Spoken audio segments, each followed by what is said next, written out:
Everybody pay attention to me, the Ross Report, J. Ross TV. Stories from behind the scenes, information you can use like a thinking machine. Rico Sisney. I love J. Ross TV. What's up, y'all? This your boy J. Ross hanging out with my cat Rico. They in town. Sidewalk Chalk, one of my favorite bands in all the land. Getting ready to put it down at the old Rock House. Now, y'all know Rico, and for those who don't, he the lead, whatever. What is MC, singer, rapper? Hey, where did that skill come from? Was you doing that when you were younger? I actually wrote my first rap when I was, I think I was like 4 years old. What was it? You remember it? It's called Buy One, Get One Free Sale. Hold on, give us a little bit of it. I believe the lyrics were, it's the buy one, get one free sale. You gotta get the get one free sale. You gotta go to jail. That's all I had. Because my mom would take me shopping and we'd be gone for like 5 hours, so that's what I... Straight up? Yeah. So your mom was a big influence and helpful for you in your growth? Oh yeah, definitely. Yeah. Absolutely. So when did you realize that you could just flow the way you flow now?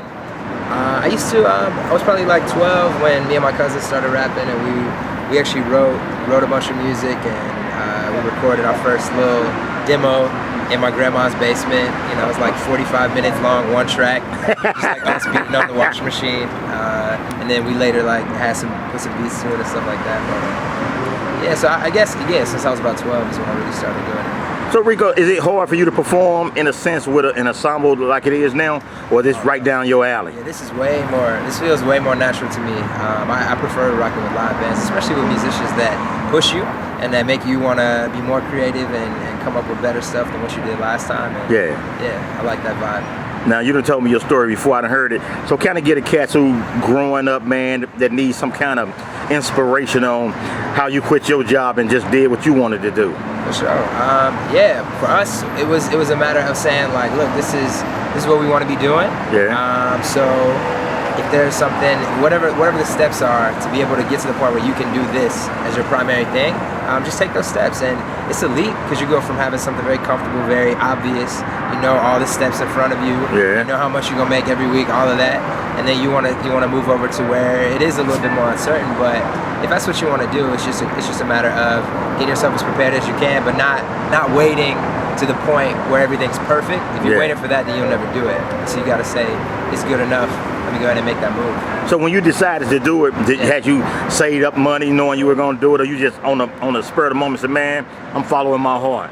No, it was, we had talked about it for a minute. We've been talking about this possibility for about a year, and then when it finally came down to it, I had already prepared my little cushion. I actually took a different job with the idea of, well, I'll make a little bit more money and see kind of what happens. And, you know, so I'll be prepared if we do that. So. Now, what about the fear, man? I know it had to be scary. Say again? What about the fear? I said it had to be scary, man. You had that St. Louis, you said the fur. I was like, the fur? Like, you talking about fur coats? How y'all say it in Chicago? You say fear? Yeah, right. I mean, to me, it was more exciting than fearful. It was more like going to a new space where you might not know exactly what you're going to be getting, but you feel comfortable with the people you're with, so, you know. And trust and having faith that it's gonna be all good. And that's man, I'm talking about the money, the having a place to live, stay, you know, that kind of stuff, man. I know it had to weigh heavy somewhere, or you already knew that if things went wrong, you can go back home. Yeah, there's that. I mean, it's kind of just like getting your ducks in a row. So, you know, I was subletting my place for a while. I was just, you know, so I still had my same place, but instead of me paying rent in Chicago, while I'm not in Chicago, I would sublet it. You know, whatever you got to do. Like Charlie, he puts his stuff on Airbnb. Other people sublet, or you know, you take a little side hustle when you're in town. Whatever you got to do to make sure that it's comfortable. But it's just that I think the biggest shift is when it's not like I'm gonna do music in the spaces in between, but make that the primary thing, and I'll do everything else in the spaces. Music. Last question, Rico, because I know you got to bounce. Oh yeah. What about like people see you performing, they see the videos be off the chain too, man, and they see the glamorous part. Can you get them a little insight on the not so glamorous traveling part and all that type of noise? Okay, I'll tell you a story. Perfect example.